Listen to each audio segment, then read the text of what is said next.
Hey guys, my name is Ryan. Today I'm going to show you how to take this photo and turn it into this right here. Let's get started. Okay, so the first thing I want to do is tell you a little bit about this photo before we get started messing with all the sliders.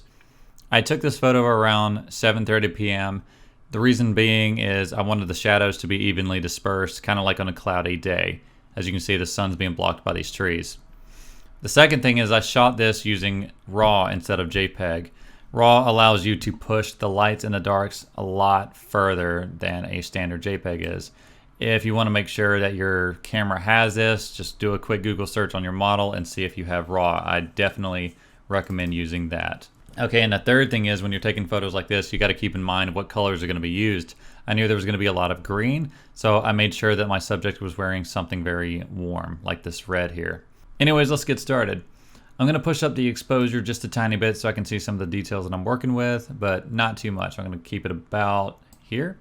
I'm going to bring up the shadows to introduce some of that detail that we lost, about right here. I'm going to bring some of the whites down, and I'm going to bring the blacks down to kind of bring that contrast back. Also, if I go too fast for you, just be sure to pause the video and rewind and go back to the part that I lost you. Next, I'm going to move down to the tone curve. There's no real rhyme or reason that I'm going in this order. It's just how I work. I bounce around in this program a lot, so don't feel like you have to go just straight up and down. The first thing I'm going to do is create an anchor point right here in my darks. So you have your darks, your midtones, and your lights. I'm going to create one little point here and then a second one very close to the first. It doesn't have to be perfect. Somewhere around there is good.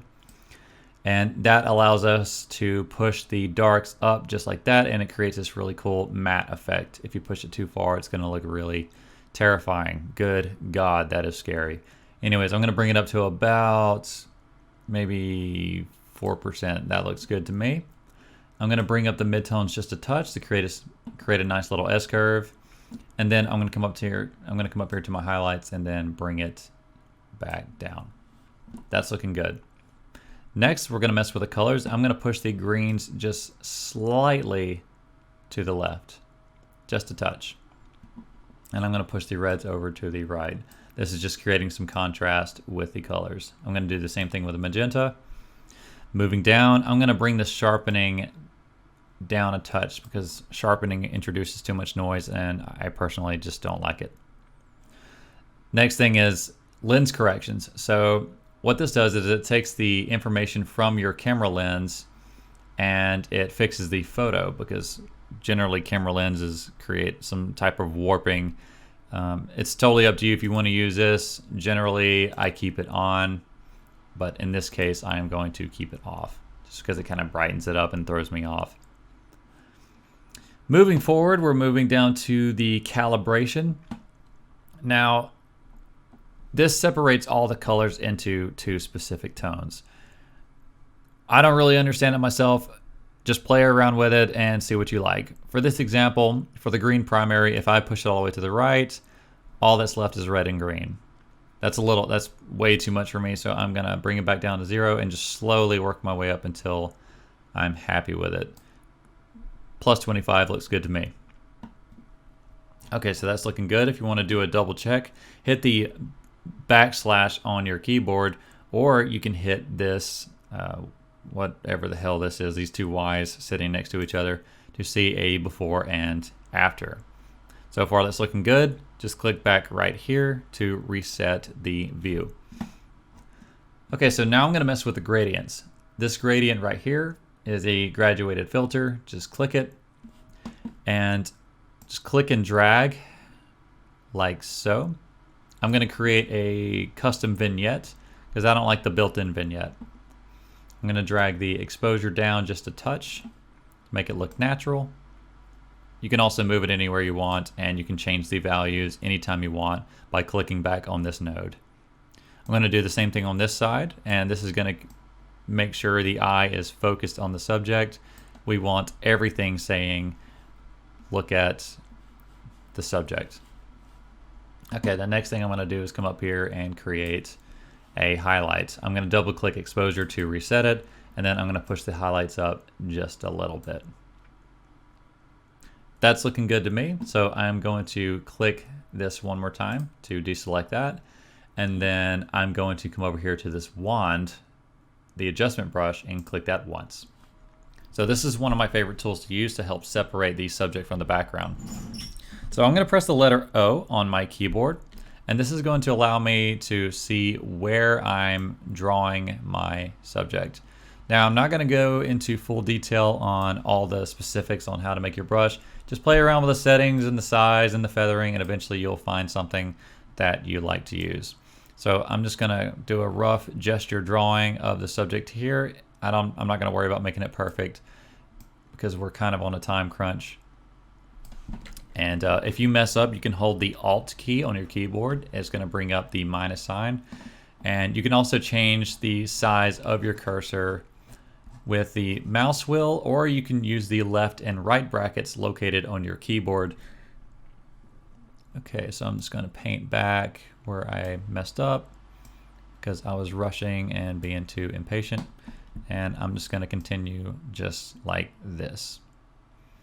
And sometimes it's okay if you're not perfect. Yeah, that's just for this example. This is looking okay, but any other time I would go in and fine tune and make sure everything looked a whole lot better, but this is fine.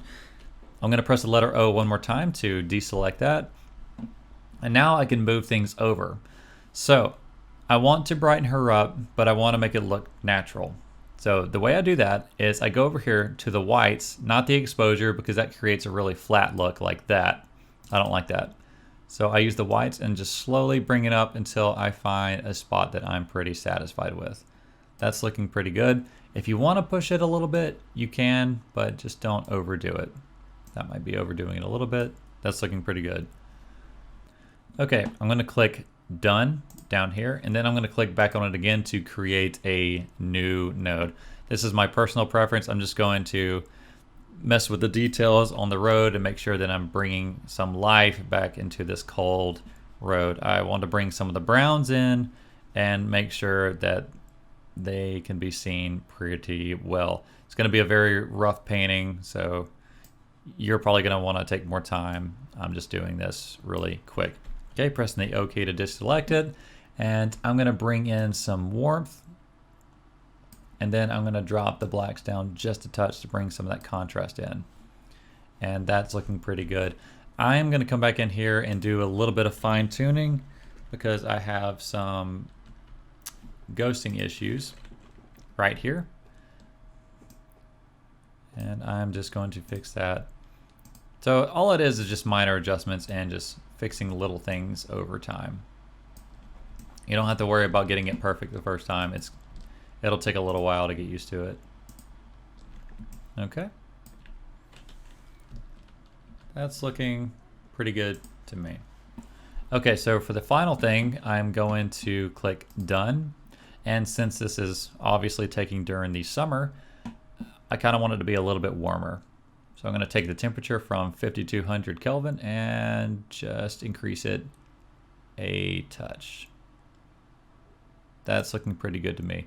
I'm actually going to go back in here and introduce a little bit of clarity, just a little bit, and drop down the exposure a little bit more. Same on this side. Once again, personal preference. All this is just you figuring out your style. Lots of dancing around with the subject and the settings.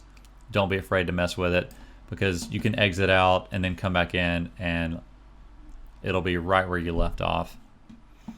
Okay, so I'm going to hit Done, and we're going to do a before and after check. This is exciting. Before and after. Wow. Look at that. Before, after. That's awesome. Now, there's another step that's optional, but I highly recommend it. So what I like to do is create a preset for this very specific type of scenario. Preset is just a fancy way of saying filter. So how to make one? You go over here to presets and you click the plus sign and hit create preset. Now you're not going to have all of these checked. Generally, I do not check post, crop, vignetting, and I think everything else is okay. So once you have everything you want checked, be sure to name your preset. Since this is around dusk, I'm just going to say, well, maybe not dusk. I'm going to say, whatever, doesn't matter. And if you want to organize it, you can create a new group. I'm going to leave it under user presets, and then I'm going to click create. And then if you look over here, whatever has been created. So if you want to apply it to other photos, you can. So check this out. I'm going to click on another photo. Okay. And hover over whatever, and then boom, most of the work is done for you. Of course, these presets aren't going to fix your photo completely. It's just a good starting point, just like any other filter. And then you can obviously do minor adjustments if you want to. So with that being said, I think that is about it. Just have fun, experiment. Don't be too intimidated. It's a very fun program, and even if you screw up, you can always go back and readjust. You can always hit the reset button just like this and do it all over. You're not gonna mess up anything. So anyways, guys, that is my second Lightroom tutorial. You can check out my other one on my channel. If you like this video and you want to see more content like this, just hit the like button down below. Leave me a nice comment. That'd make me feel pretty good. Let me know I'm doing a good job. If you didn't like the video, then hit the dislike button twice and then give me a very mean comment. I don't care what you do. It's a free world, man. Do what you want.